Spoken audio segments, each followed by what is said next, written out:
Nezindaba zehora lokuqala sikwethulela zona bukhoma omkhulu le-SABC e-Auckland Park eGoli bukela inazi ezinohlonze emini nje. 2 shots were hit, and as they checked inside the house, it was found that the constable has taken his life. Sigcine siphele ngesihluku isigameko sephoyisa ebelivalela amalunga lomndeni endlini isikhathi esingamahora amaningi eMamelodi eMpumalanga yePitoli njengoba litholwe selizibulele kanye nomshana walo beneminyaka eyi-18. The priority would be to focus on the parliamentary inquiry that's coming up, as well as the Commission of Inquiry. That may be more effective for our ends. Ummeli wephini lomkhuzi wamaphoyisa uLieutenant General Shadrack Sibiya uthi sebezogxile ekulungiseleleni kwethula ubufakazi ezigcaweni ezizophinga ngezinsolo zokuxambekela kusombusazwe emsebenzini wamaphoyisa ngemva kokubhuntsha kwesicelo sakhe sokufuna ukubuyela emsebenzini. An intimate knowledge of what happens in both of the two other black organizations. They are not the alternatives. The EFF is not an alternative to the crisis of South Africa. If anything, it will deepen the crisis of South Africa. Umholi we-Africa Mayibuye Movement uFloyd Shivambu ukholelwa ukuthi njengoba iqembu lakhe selingene keshashalazini lezombusazwe lizokwazi-ke ukuphosela inselele eqinile i-ANC, i-MK Party kanye ne-EFF.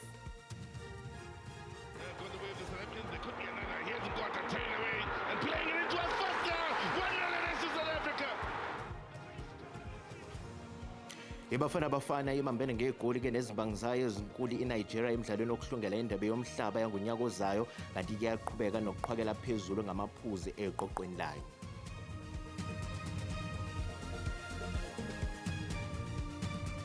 Ukuthola kube kwembukeli ngiyakwamukela ezindabeni zehora lokuqala ezikunqa phambili kanti futhi-ke ezihamba phambili la ku-SABC 1 eMzansi for sure kanjalo-ke naku-SABC Lehigh. Igama lami nginguDaud Phungula.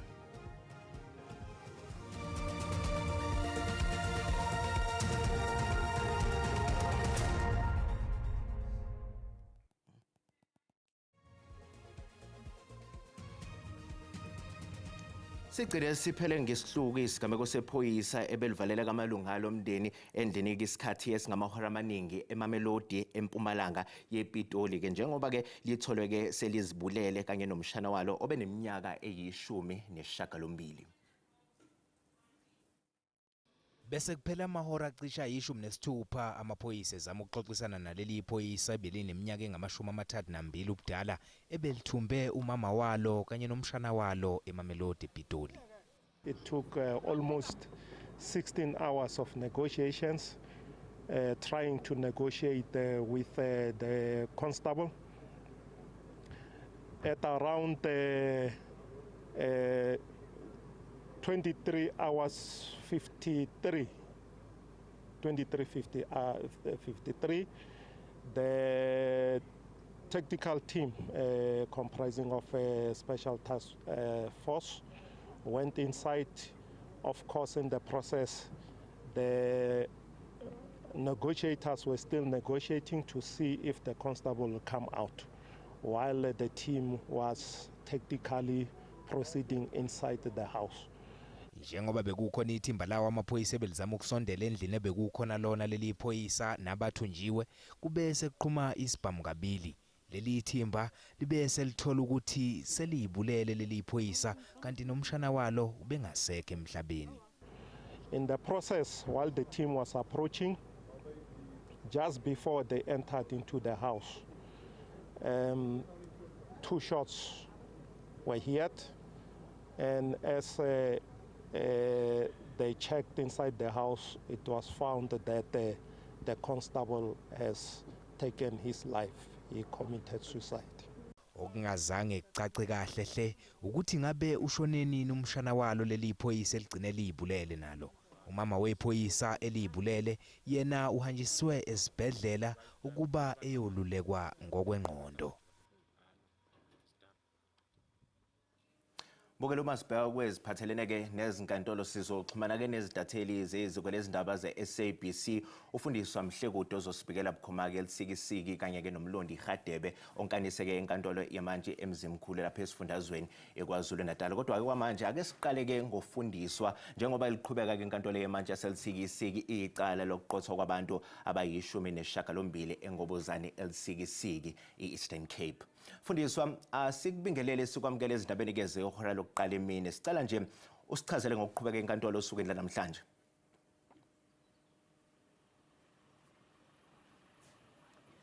Enkosi Dauda, namhlanje ummangalelwa wokuqala okanye umtyholwa wokuqala kwelityala nokutyholwa ngokuba ngungqondo umnumzana uMzukisi Ndamase uzame ukubonakalisela inkundla ukuba ngokwezikhundla zasentolongweni yena ungoyena mntu omncinci oyena mntu kwisikhundla esiphezulu apha entolongweni ikwangumnumzana uAbi lo otyhola ngelithi wayithatha imiyalelo kuye. So namhlanje bezama ukubonakalisa ukuba kwenzeka njani ukuba athi oyena mntu kwisikhundla esincinci kodwa ibe nguye onika imiyalelo. Uphenduleke umnumzana uAbi ngelithi akayazi naye ukuba kwakutheni ukuze ibe nguye onikwa imiyalelo ngumntu ongezantsi ngokwerenki yakhe, rank leyo ebizwa ngokuba yiGermiston ukuba siliva kakuhle. Kodwa ke uthi umnumzana uAbi xa icacisa loo nto wayeziva engakhuselekanga okanye esoyika. Uthi nangona engazange oyikiswe ncakasana ngumnumzana uNdamase, kodwa ngokwezinto wayezenza umnumzana uNdamase athi mhlambi xa egqiba ukubulala umntu amthumelele ifoto. Uthi bathi bencokolana ngenye imini wamxelela ukuba makacingele usapho lwakhe. Uthi ke waye woyika. Uthi nangenye imini eyona nto yamenza wamoyika kakhulu wabona ukuba ukhohlakele ngoba wade wacinga okanye wayalela ukuba kubulawe umnumzana uGijana ongusopolitiki wakwaBhaqwa kube ngazange aye ukuyombona entolongweni. So yiloo nto ke ngoku wathi akonwabanga okanye akakhuselekanga wathatha isigqibo sokuba abe lingqina lenkundla. Dauda. Sibonga kakhulu yona kintatheli yeziko lezindaba ze-SABC ufundiswa Mhlekude sibikela bukhoma eselisikisiki e-Eastern Cape. Kanti kuma sesifundazweni KwaZulu Natal umphenyi ecaleni lokubulawa kukaloyo wabe engunobhala jikelele wophiko lwentsha lwe-ANC uSindiso Magaqa wethula kubufakazi namhlanje esicelweni sebail. Sosolwa-ke ngokubulala uMagaqa uzwele phansi kwesikhosana lapha eMzimkhulu. Kuzwa kabanzi ngalolu daba ake sixhumane-ke nomlondi wakaRadebe. Mlondi, asikubingelele sikwamukele ezindabeni zasemini. Sicela nje usichazele ngokuvele enkantolo osukwini namhlanje. Asibingelele Dawudi, namhlanje umbuso uqale ngokuthi unikeze noma inkantolo amaphepha okuyipetition esayinwe amalungu omphakathi angaphezulu ka100 asebephinda futhi banikezela ngenye ipetition esayinwe umndeni kaMagaqa lapho beveza khona ukuthi bayaphikisana nokuthi uSikhosana adedelwe ngebail ngoba bathi lokho kobe kungakona ukulungisa ingalo yomthetho kodwa lokho kungaphazamisa ingalo yomthetho.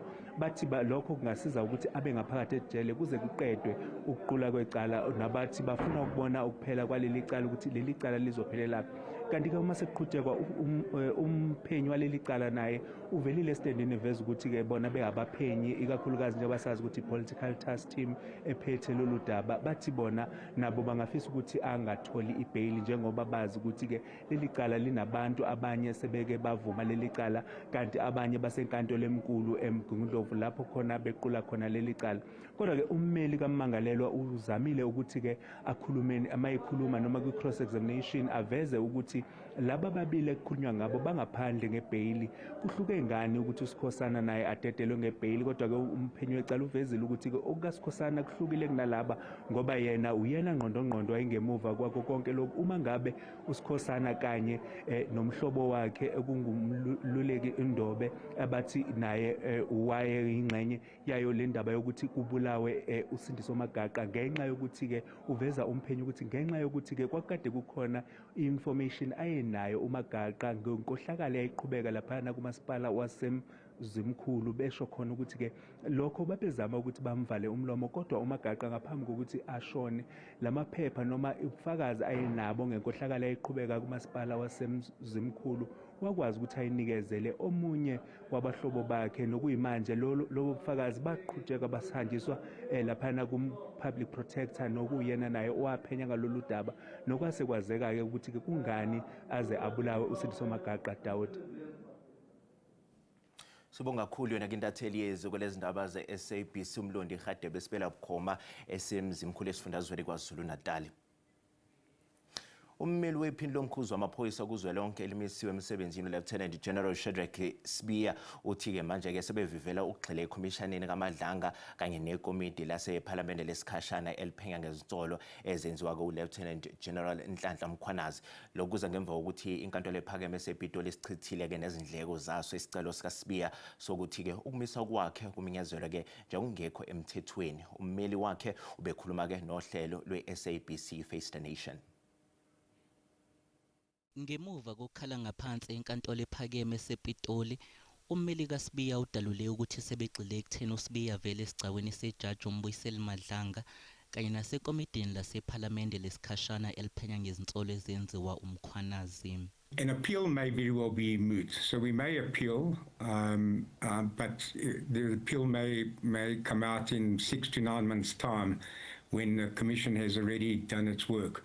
So perhaps the priority would be to focus on the parliamentary inquiry that's coming up, as well as the commission of inquiry. That may be more effective for our ends. Inkantolo inqume ukuthi uCommissioner wamaphoyisa uGeneral Fani Masemula wenza okufanele ngesikhathi yemfaka ekhefini. uLevitt uthi uSibiya kulindeleke ukuthi avele phambi kwekomiti lephalamende lesikhashana ngesonto elizayo. He has been contacted to appear at the inquiry or to be interviewed, and it should be during the course of next week. Nokho-ke uSibiya umile kwelokuthi umsulwa.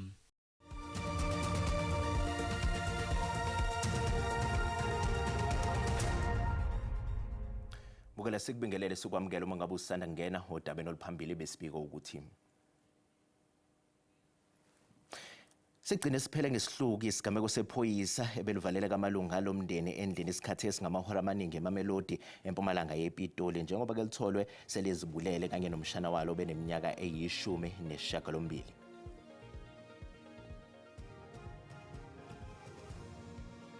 Bukela sikhumbuza ukuthi lezi ndaba ziyatholakala ku-YouTube naku-SABC Plus. Ngena kuzo uzicinge ngamagama athi SABC izindaba nakanjani uzozithola ngomnjalo bazo.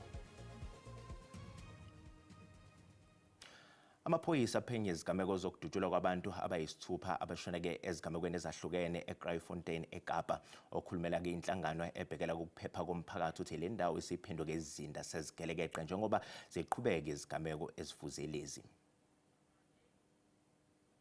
Phakathi waseGraaifontein athi asela lobenyoni njengoba ebona le ndawo isiphenduke isizinda samaqembu esigelekeqe.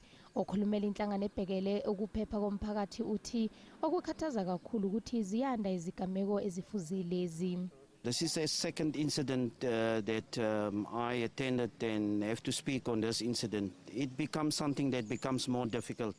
And to take note last night after our meeting that we have, where our focus would be on curbing this type of killings and engaging with the community, and also to focus on the awareness of this gang killings where youth is normally the victims of this.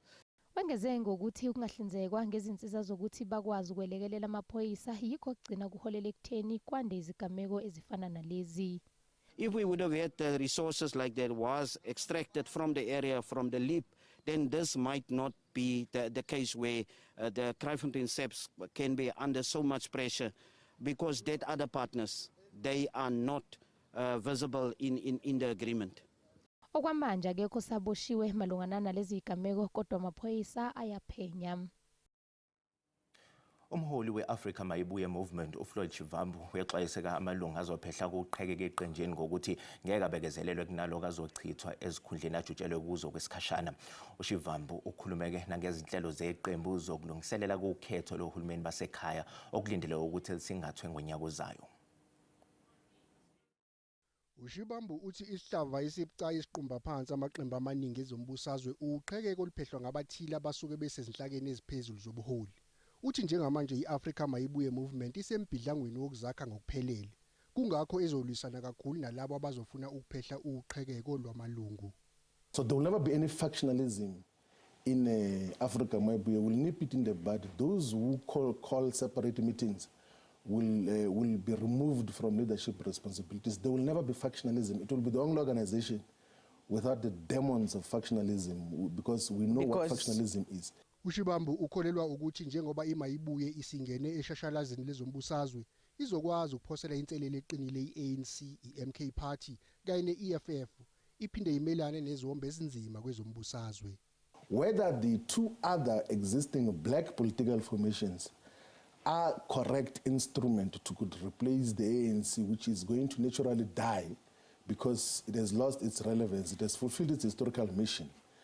And a correct response, which I can corroborate with practical knowledge of, an intimate knowledge of what happens in both of the two other black organizations, they are not the alternatives. The EFF is not an alternative to the crisis of South Africa. If anything, it will deepen the crisis of South Africa. Why? Because it's directionless, one, but two, it has adopted habits and mannerisms of the African National Congress. Udalule nokuthi iAfrica Mayibuye Movement izongenela onke amawadi angaphezulu kwezinkulungwane ezine komasipala baseNingizimu Afrika okhethweni lwangonyaka ozayo.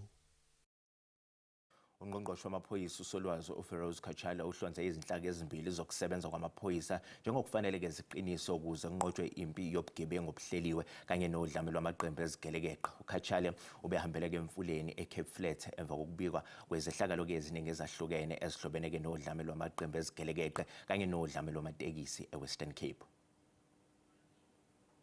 Usolwazi Khatshale uthe uhulumeni kuzofanele akwazi ukuhlinzeka ngenqalazinda enele yamaphoyisa ukuze akwazi ukulawula ngendlela efanele udlame oluqhubeka emphakathini.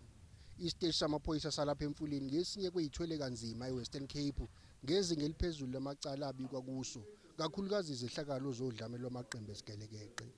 The country is under siege by criminals, by gangs, and they are the ones who are selling drugs, making a fortune, by the way. We are not dealing with small Nyana gangs anymore.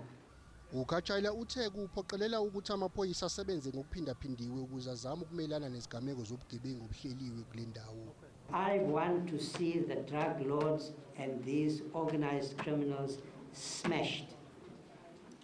They have to be properly policed. We have to raid. We have to attack them. Yes, we have to raid them in their homes. Cannot have a situation here, because that's the situation you are saying. We know, and in every community they will tell you, we know where they are selling. Ihhovisi lomnyango wezobulungiswa lifuna kuqiniswe uhlelo lokubambisana phakathi kwamaphoyisa abashushisi nabezokuhlonyeliswa kwezimilo empini yokulwisana nodlame lwamaqembu ezigebengu. Kulindeleke ukuthi kuleli sonto ungqongqoshe wamaphoyisa abamba umhlangano noNdunankulu waseWestern Cape. Wayengungqongqoshe wezobudlelwano namazwe omhlaba uDkt Naledi Pandor uthi-ke nakuba-ke iNingizimu Afrika ibhekene nezinselele eziningi kodwa kuyihaba ukuthi izwe liyehluleka. Ukusekela lokhu uPandor ubeke esebalula-ke ngomnotho wezwe osebenzayo uhlelo lwemfundo oluqinisekisa ukuthi izingane ziyaya ezikoleni kanti ukwengeza kuloku phawuleke ngohulumeni wobumbano athi-ke ukhombisa ukuvuthwa kwezombusazwe. I think that the fact that the GNU has survived thus far indicates a useful level of political maturity in South Africa. It's the first time we've had a national coalition of this kind, apart from, of course, at the inception of our democracy. We've had pockets of political parties working together, but it has tended to be one or two, not on this scale. And the fact that government has I think, continued to persist in the role that it should play is an important advance. Sekuphele cishe kamasonto amathathu umphakathi waseWestbury eGoli ungenawo amanzi. Lo mphakathi ube usunquma ukuvala umgwaqo ngamatshe nangamathayi-ke avuthayo njengokuthi sesiside isikhathi ushawa-ke indiva. Amalungu omphakathi waseWestbury avala umgwaqo ngamatshe nangamathaya avuthayo njengoba ethi sekuphele cishe amasonto amathathu engenawo amanzi. Amanye amalungu omphakathi avuka umunyu ngesikhathi kuqhubeka lo mbhikisho ekhala ngokuthi kanti kuphi okumele kwenziwe ukuze amalungelo awo engashawa indiva. Terrible, my wife is sick. Very sick. How do you wash her? You know, she's on kidneys. What do we do? Just what do we do? They're sitting there and they're getting money for free. They're doing nothing. I mean, you're going to toilet. You can't flush your toilet out. How must I cook? How must we bath? Look at my nails, even look at my... It's not right, man. Kanti ikhansela la kule ndawo ebeligane uNwabu lithi ayikho emizamo elingeyenzanga uqinisekisa ukuthi iJohannesburg Water iyawaletha amathanga amanzi uma engaphumi kompompi. The frustration levels is over because why every day we get promised different things. Just yesterday, Joburg Water has promised me to send in an extra 3 water tankers, which wasn't there. The whole time you need to ask for it. You need to ask for it. You need to beg. Amalungu omphakathi agxeke kakhulu namaphoyisa ngokuthi adubule ngezinhlamvu zenjoloba yize umphakathi ungaphethe isikhali. We put our bricks down at a point and then they started shooting at us because they found the opportunity that the bricks are down. Now, what can we do?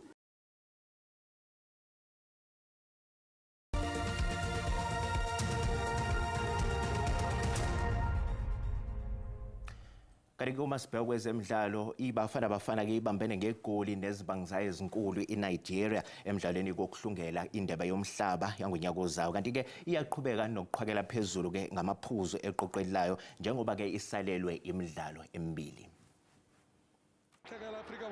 Inkundla se-Free State iphenduka indawo yempi phakathi kweNingizimu Afrika neNigeria izolo ebusuku.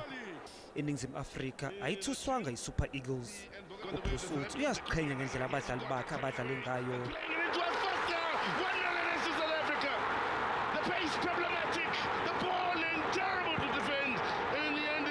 Performance that my team made today in this game makes me enormous proud. It was not good football, no, not at all. But the way they fight for every meter, for every ball, I think this is nice to see for a coach. Certainly when you know that this is a game where you have to do it to have a result. Kusenjalo Nigeria ishaya igoli elisusa ukukhuluma ukube bekusetshenziswa iVAR leligoli bukungenzeka liphikwe. Kodwa iNingizimu Afrika idlale kahle kuzona zonke izingxenye zenkundla. Yeah, you know, when you see the team of Nigeria, there is no Nigerian in the team. They all play abroad in big teams like Atalanta, like AC Milan, like Fulham, like name it. We don't have it. But you see that is not a disadvantage. Abaningi babheka ukuthi iBafana ihlungela indebe yomhlaba njengoba isasenemidlalo emibili ekhaya. iBenin ihleli iBafana emaqakaleni njengoba ilandela iNingizimu Afrika amaphuzu amathathu. Kodwa iBenin kusamele idlale neNigeria ekhambeni nokulindela ukuthi kube umdlalo onzima. Bukela umhlahlo wesimo sezulu yalandela emva kwekhefu nganyakaza.